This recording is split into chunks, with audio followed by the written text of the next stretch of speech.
What's up? It's your brother YT. Wake 'em up, back at it again with another video. Influencers are going broke, or they're already broke. Didn't have no money, they just had the clout. They would do anything for the clout, but wasn't getting no payout. A lot of the influencers don't got no money, don't know how to make money out of their brand. The ones that did have money, did have a following, either lost their following and fell off and went broke. A lot of them moved back in with their parents. A lot of them, they never had it like you thought they did. But look, I'm not gonna talk too much. We're gonna let the videos talk. We're gonna let the people that's been seeing the influencers go broke just as well as I have talk about it. Some of these people may be influencers themselves, explaining how they're broke. Family, you already know what to do. And if you're brand new too, thumbs up this video so YouTube can push this content out. Smash subscribe to join the tribe and ring the post notification bell as well. All right, let's get into it. Let's go. Did y'all see that video of that girl asking how all the OG influencers were making $30,000 to $50,000 a month and now they're broke and e-begging on TikTok? Like, what happened to all that money? So as somebody who accumulated over 2.5 million subscribers on YouTube back in 2015, and I was literally living in LA, so I witnessed a lot of this, I'm going to give you guys the breakdown on what happened with that money. I can't speak for everybody, obviously, but just what I've seen. When I moved out there, I thought I was pushing it with my $2,000 one-bedroom apartment, but I had people living in the same building, just at the top floor. I was on the third floor, but they were at the top floor paying $20,000 a month. And then I had some friends that lived in mansions just for the sole purpose of wanting to be able to throw parties and have people come over and make content in there. Literally paying people's yearly salaries, like $30,000, $40,000 a month just to rent this huge house. So for those of you that were also wondering, like, why do a lot of these influencers have big houses, but they're fucking empty? Not even joking, to get some good quality furniture in there, it's gonna cost you like $500,000. And don't even get me started on their Uber ego. It's like people reach a certain amount of followers and all of a sudden they can't use Uber X. Ew, we can't pull up to this party in a Prius. Order an Uber Black. Why would we spend $250 to pull up to a party when we could spend $19.99? Half the cars that you see these people whipping around are rentals, and they're spending like $300, $500 a day just to whip it around and try to act like they're somebody they're not. Babe. Yeah, just like in Miami, Cali is home of the fake. And I don't mean if you're from there and you live in there. I'm talking about it's a lot of people faking their lifestyle. A lot of the influencers are not who you think they are. They don't got it like you think they got it. Rentals, Turo, right? A lot of them pulling up in Turos, renting Turos every day. It take money, man. $500 a day, that adds up, right? But you got to look good. You got to keep up an image, is what they say. They have to keep up their image. And some of them are spending every single dollar that they make to keep up an image, to paint a picture that they're more successful than they are. Driving around in Lamborghinis to sell a course or sell a program. Let's talk about them too, because they're influencers as well. The YouTubers too. The ones doing the gold digger pranks. They got to pay for them rentals. You know, some of them own them, but some of them rent them. Some of them rent those cars to be able to do their content.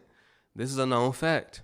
Just because you hit 200K doesn't mean you need to go and get a C300 from Mercedes. Like, it's okay. You can drive your paid off Toyota. Maybe 1 out of 10 of my friends actually cooked their meals at home. Everybody was constantly going out to eat or hiring private chefs. When you start making all this money, a lot of people tend to forget that it might stop one day. So they're still going on these expensive vacations, buying all this designer, even if it's starting to dwindle, because they literally got used to that lifestyle. Girl, when I tell you, the second I had enough money to buy a property, I bought one. I could only tell so many story times and do so many get ready with me's before people fucking lose interest, okay? I had to be realistic about it. But I could see how most 21-year-olds are not thinking about that. More or less, a lot of these people ran through their money trying to look cool. That's it. And now they're begging for galaxies and cowboy hats. A lot of them start doing those car giveaway scams too. You know, the raffles you pay, whatever it is you want to pay, I think it is. Or maybe it's like $10. A lot of them be like, hey, it's $10 to enter the raffle. A lot of people enter. Some people buy multiple tickets thinking they'll win a free car. Whole time, the car never gets given away, or is given away to somebody that they know. It's a scheme. They can pretty much on the back end set it up where they choose the winner on the, the website that the raffle is on. Right? You start seeing influencers do that when they go broke. A lot of them moving back in with their parents. A lot of them getting normal jobs again. It's some people that I used to watch. I'm like, man, bro fell off. Seeing him down bad when he had a wave. Had a good 10, 15 years of making good money, but didn't do nothing with it. Long story short, a lot of these influencers live beyond their means. A lot of them got a following, but they don't know how to translate their following into money. They just getting views. They don't know how to sell a product. They don't know how to sell a service. They don't know how to do anything other than post content that people watch, but nobody would actually buy anything from them. They're not actually real influencers influencing people to change their lives. They're luxury influencers, so they have to keep spending money in order for people to watch them. Got to keep taking trips, keep buying designer, $2,000 shoes. The women, Birkins and designer bags and whatnot, just for people to like them, right? So what are you influencing people to do? Be materialistic? That's about it. I've got 25 million followers on social media, and you've probably never seen my face. Nope. I've always stayed behind my faceless pages, but now I am coming out to expose the industry, starting with number one, fake influencers. Along the way, I've met some of the biggest creators out there, and yeah, the big ones are absolutely crushing it. But honestly, there are so many influencers that I've met with barely any money and are completely fake online. So here are the top 5 reasons I think why. Number one, their content is way too general. Like if you're posting about everything, you're selling to no one. There's no common interest in your audience, so Right. there's nothing to sell, right? Number two, they cash out too early on BS sponsors. Like quick money is great, but they destroy their long-term credibility too early. Number three, they go viral without giving any value. The Hawk Tour girl is a perfect example. She went famous and mega viral, but no one actually cared what she has to say. Number four, they have no idea what they are doing. This is probably the biggest one. I've done brand deals with huge influencers before, and I was just so surprised how they got to where they are. I would give them the most basic instructions, and they literally could not follow it to save their lives. Number five, they don't actually own their audience. It's all on rented land. TikTok, Instagram. There's no email list, no Right. direct access to their audience. Once a platform bans them, they're done. Anyway, I hope this is just another reminder to not believe anything you see on social media because 99% of it is complete BS. That's true. He got a good point. A lot of the influencers don't own their traffic. They don't have an email list. They don't have a website, no funnel. They don't have anything. When the platform goes down, then they lose credibility. They lose their following. For instance, an influencer that's only big on Instagram, they lose that Instagram page. Now they're nobody, right? Nobody, or just a normal person again. What the word would say is a nobody, right? Also, they don't know how to sell anything. They're not marketable. They just went viral and had a viral moment off of embarrassing themselves low key. They say all publicity is good publicity, but if you get publicized for the wrong thing, then nobody will like you, will trust you, right? Let's say you go viral for being racist. Everybody know you from a racist video, but it's like, how can you monetize that? That's the same thing with Boonk Gang. How could Boonk Gang monetize itself? He was just running off on people, stealing for real. That's not a brand that's long lasting, right? He tried to do that. That didn't work. So he transitioned to rapping, right? Now he's a Christian rapper. You see what I'm saying? Like there was no way he could monetize his audience. And that's a lot of these influencers. People are just watching them to laugh at them or because they look good. A lot of them just got followers because people think they look good. What can you sell? You can't sell your looks unless you're doing it in a demeaning way. A lot of them got to turn to that too as the only option. I just saw a video on here about a girl talking about the OG influencers that were making like 5, 6 figures a month and now they're broke and e-begging on TikTok. And as a wealth expansion coach who teaches you not only how to increase your income, but also how to hold that level of earnings, I want to talk about what's really going on here. This is not a new pattern. I have seen this time and time again. I've heard about it many times. It happens to people who come into money relatively quickly. So we see it with celebrities, pro athletes, influencers, people who win the lottery. Yup. We have something called our financial set point, which essentially means the level of money that your nervous system and subconscious is comfortable having. Now, the thing about the brain is that it is wired for safety, not for comfort. So in theory, you would think, oh, when I get $1 million, I'm going to feel more comfortable. But the truth is that if you don't feel comfortable with the amount of money that you have now, if you were to win the lottery and tomorrow you become a millionaire, you are not going to feel any different until you do the work to reprogram your subconscious and your nervous system to feel safe holding that amount of money. And what happens when that work isn't done is it can show up in a multitude of ways, but being wired for safety, the brain will try to bring you back down to the level that you are comfortable with because that's what feels familiar. So some of the ways that we see this show up with influencers is number one, aspirational spending. This is why we see them renting out these huge mansions and luxury sports cars and, they're spending 5, 6 figures a month just on these things alone, either to try and show up as somebody they're not because they think that that's going to give other people a different perspective of who they are and make them feel more worthy and deserving of having nice things, or just to try and impress other people. This can also show up as trying to fill a void within themselves, right? So if they grew up around lack and scarcity and they were told, we can't afford that, we don't have the money for this, whatever, now it can be trying to prove themselves, oh, look, now I have the money, so I'm going to get myself whatever the hell I want.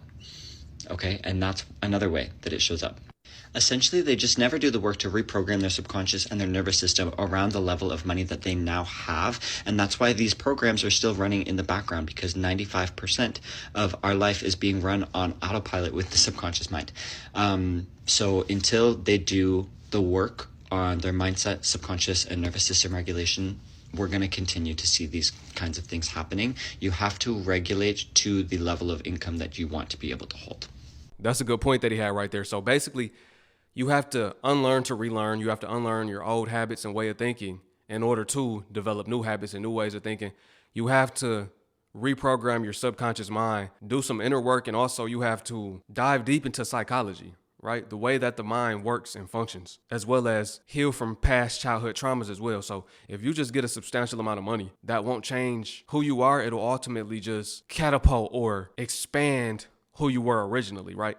So if you were an addict before, you had addict tendencies, let's say you were sports betting, but you would sports bet with $100. Now you're going to get that money and you might sports bet with 100,000. You see what I'm saying? A lot of people lose money gambling. Adrian Bronner, the boxer, that was his fall off. A lot of boxers go broke due to gambling. Athletes too, right? So he talked about athletes, influencers. We could talk about rappers. A lot of these different people going broke due to those reasons. They haven't tapped into their mental enough. So they still operate out of a lack of. For instance, you grew up struggling, never having anything, or being told, no, you can't get that. So now when they get it, they just spend recklessly. Pretty much people want to seek validity out of material possessions a lot of the time, either from others or validity within self, because they lack confidence. So now through these material possessions, that gives them temporary gratification, just temporarily, but they will always want more because they have a void within. The reality of being a content creator with over 200,000 followers is I'm broke. I go viral literally every single week. Every week. I got like over 8 million views this past month. I have like loyal fans, you know, but I'm just like, yo, I had $101 in my bank account yesterday. Last month, the Creator Fund paid me like $70 because I make a lot of short form videos that aren't over 1 minute long.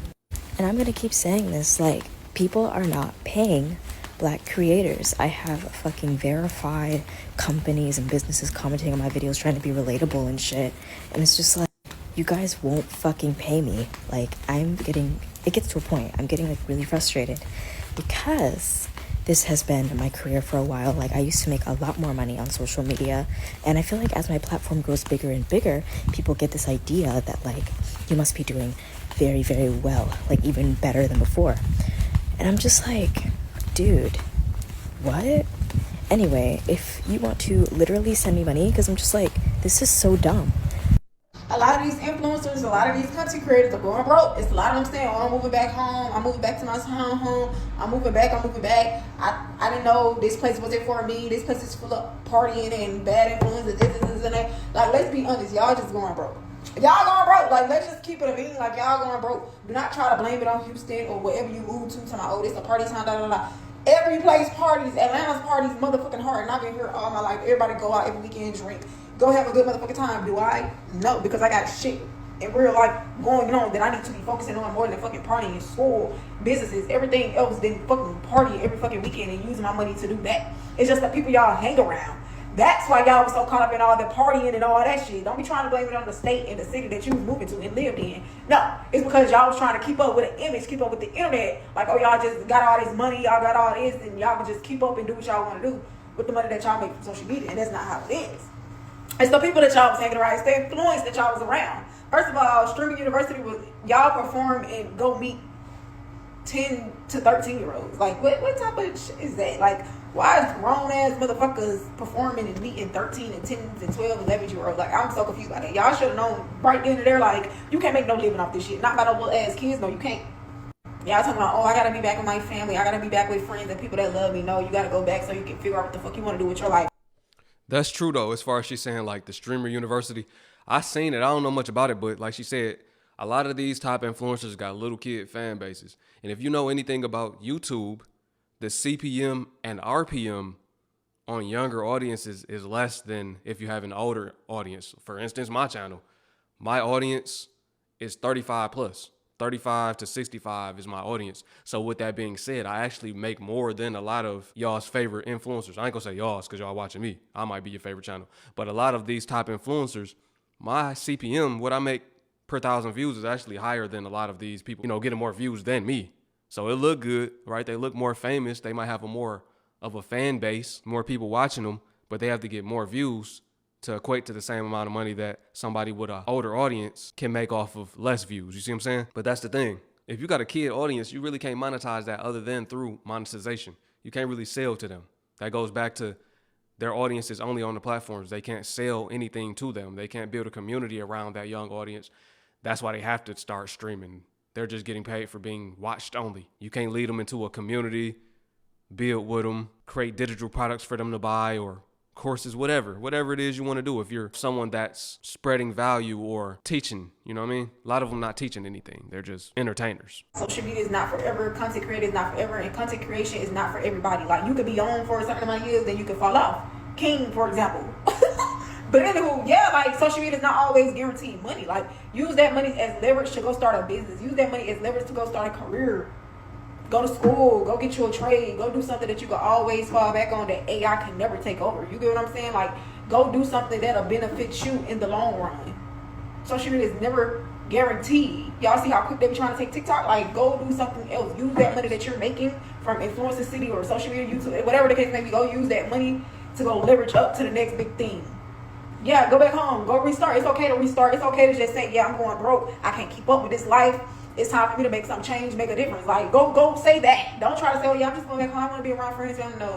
No, like, y'all grown enough to make all these motherfucking decisions. Y'all try to go venture out and go spend all this money and be in the influencer world. Keep up with social media, keep up with Instagram. Try to keep up this image like y'all having big bags and y'all can just go do what y'all want to do. And was never the case.